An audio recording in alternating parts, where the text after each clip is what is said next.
I'm Sharon Ott, and I have the great pleasure of at least just beginning our conversation today with George Takei. First of all, everyone, why is she up here with George Takei? But I had the great privilege of directing George in Philip Gotanda's wonderful play The Wash. It's odd only because it rarely happened, a co-production of the Manhattan Theater Club with Lynn Meadow as artistic director, and the Mark Tabor Forum with Gordon Davidson as artistic director.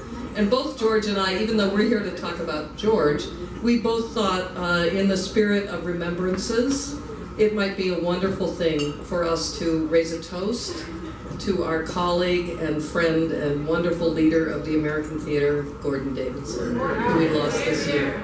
Here. For all of us, and especially those of us who have primarily lived and worked on the West Coast, Gordon was such a visionary leader. And we were remembering The Wash in New York.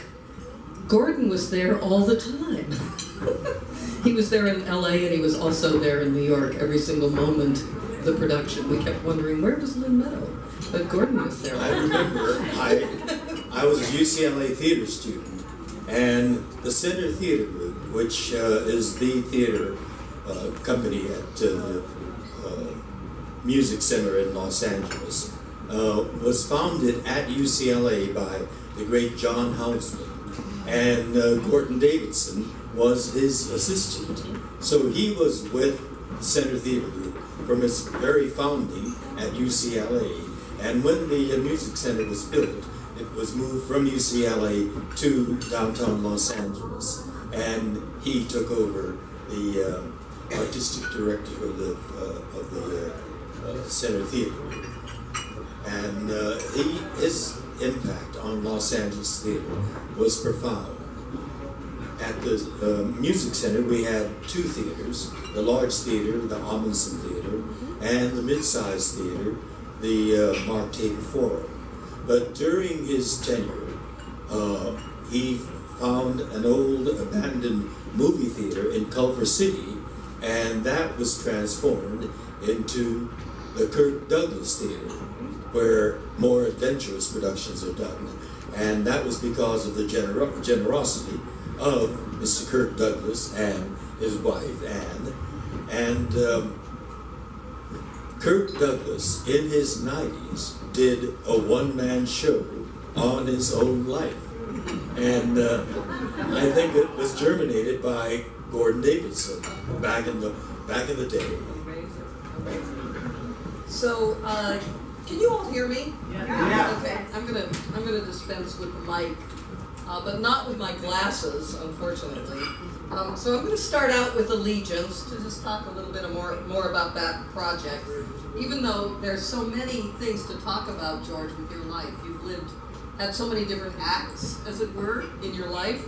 But this one, which is one of the more recent acts, Allegiance, it's a family story.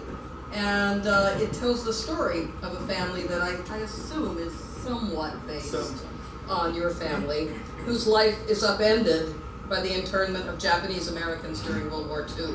And as Risa talked about, it's coming to cinemas on December 13th.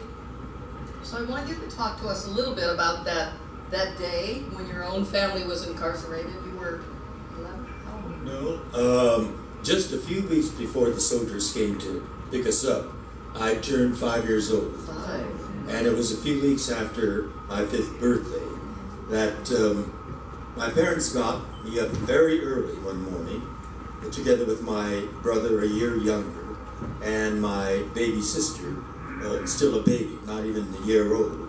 They dressed us hurriedly, and my brother and I were told to wait in the living room while my parents did some packing back in the bedroom. And so we were just gazing out the front window, and we saw 2 soldiers marching up our driveway. They carried rifles with shiny bayonets on them. I remember the sun sparkling off the bayonets. They stomped up the front porch, and with their fists banged on the front door. And that sound reverberated throughout the house. It was a terrifying sound. My father came into the living room and answered the door, and literally at gunpoint, we were ordered out of our home. My father gave my brother and me little pieces of luggage to carry, and we went out with our father and stood on the driveway waiting for my mother to come out. And when she finally came out, she had our baby sister in one arm and a very heavy-looking duffel bag in the other, and tears were streaming down her face.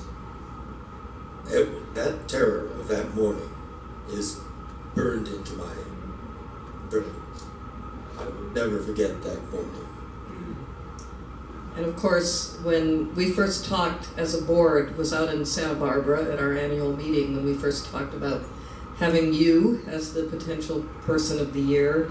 And at the time, we didn't know our country was going to take the turn that it took. And now that you're here and our country has taken that turn, you know, your story, I think, means even more, sadly, to us.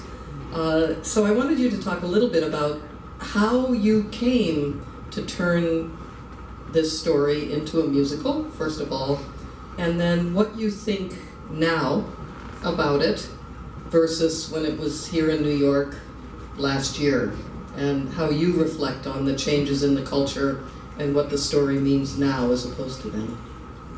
Well, I always felt that it was my mission in life to raise the awareness of that shameful chapter of American history, because it's still too little known, especially east of the Rockies. I'm always shocked when people I consider well-informed, well-read people, when I tell them about my childhood imprisonment, they're aghast. They knew nothing about it, or if they knew something about it, it was just an academic understanding. And when they learned that I was actually one of those 120,000 people that were imprisoned, they just couldn't believe it. And so I've always felt the importance of talking about my childhood. And I've always had the thought of turning that story into a drama. But Allegiance, very prophetically, was born in a Broadway theater. Brad and I went to see Lin-Manuel Miranda's In the Heights. And you saw it too, deeply moving. And at that theater, we met two people that we had met the night before at another off-Broadway musical production called Forbidden Broadway. Brad and I were seated, and two guys came and sat down in front of us, and one of them was Asian. The Asian guy recognized my voice and turned around and said, "You're George Takei, aren't you?" And we chatted a little bit, and then we chatted during the intermission.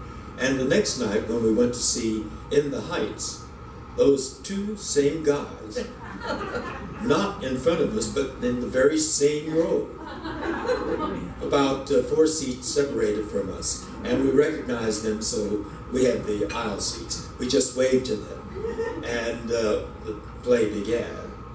And near the end of the first act, the father has a deeply moving song titled Inutil, which means useless. And that song, that moment, took me back to when I was a teenager, talking to my father after dinner about our imprisonment. And he told me about his anguish being imprisoned in the middle of his life with his family and with his 3 young children, and feeling so helpless, so impotent, not being able to do anything. Here were his 3 children behind these barbed wire fences. We had done nothing wrong other than looking like the people that Bob brought. And yet we were imprisoned. And what's going to happen to his 3 kids? what is going to become of their lives. And he really felt the pain of that sense of helplessness.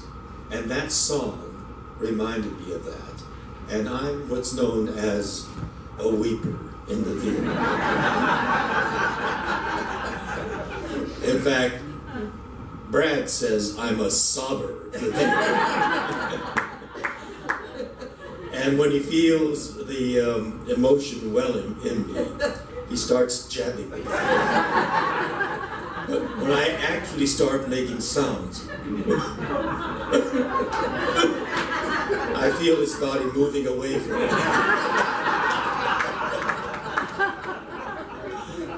That song profoundly affected me. And of course, as the theater always does, immediately the intermission comes and the lights go blazing on, and I'm quickly wiping the tear off my face. And the two guys come clambering over the knees to chat with us again. And he sees me wiping the tears, and he says, "Why did that affect you so profoundly?" And I told them. One of the two guys was Jay Quo. He's the man who was the composer-lyricist on Allegiance. And the other man was an Italian immigrant, Lorenzo Tione, who became the producer of Allegiance. We went out for drinks after that, and we started discussing the play and how it impacted me, and about the internment, and of my plan to someday write a drama. And Jay, being a composer-lyricist, said, "Oh, no, it's got to be a musical. It must be a musical." And I thought, well, that's kind of strange to be doing a song and dance about imprisonment in the U.S. But he said, no, if you really humanize that story, you can hit the audience not only here, but here. Music as a way of profoundly, deeply affecting the heart. And being a musical theater fan, of course, we agreed. And I thought on that some more, and I thought a song would be a wonderful, powerful way of hitting the character's depth as well, because Japanese Americans have a heritage of holding everything in, to be controlled, to not show emotion. But with music, in musical theater, even the most stoic person's feelings can be expressed. It's a Shakespearean soliloquy. And I thought, what an inspired idea. And so the next night we had dinner together, and it started to come together. But we lived in Los Angeles, and they lived in San Francisco. So we began a both telephonic and email correspondence. And it developed and developed.